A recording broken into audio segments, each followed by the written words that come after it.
আজ আমরা চলে এসেছি দক্ষিণ পূর্ব এশিয়ার সুন্দর দেশ ভিয়েতনামে। এটি হলো সাপা অঞ্চল, যা বিশ্বের অন্যতম সুন্দর ধাপ চাষের জন্য বিখ্যাত। চারদিকে উঁচু নিচু পাহাড়, আর পাহাড়ের ঢাল জুড়ে ধাপে ধাপে সাজানো সোনালী ধানের ক্ষেত। দূরে দেখা যাচ্ছে ছোট ছোট কাঠের ও খড়ের ছাউনি দেওয়া ঘর।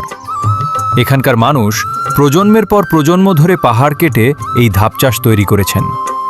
বর্ষার পর যখন ধান পেকে সোনালী রং ধারণ করে, তখন পুরো সাপা অঞ্চল যেন এক বিশাল সোনার কার্পেটে পরিণত হয়।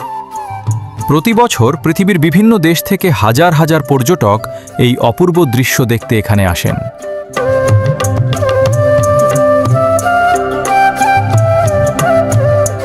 সাপার প্রাকৃতিক সৌন্দর্য, পরিশ্রমী মানুষের জীবন আর শান্ত পরিবেশ যে কাউকে মুগ্ধ করে। প্রকৃতি আর মানুষের পরিশ্রম মিলেই তৈরি হয়েছে এই অসাধারণ দৃশ্য।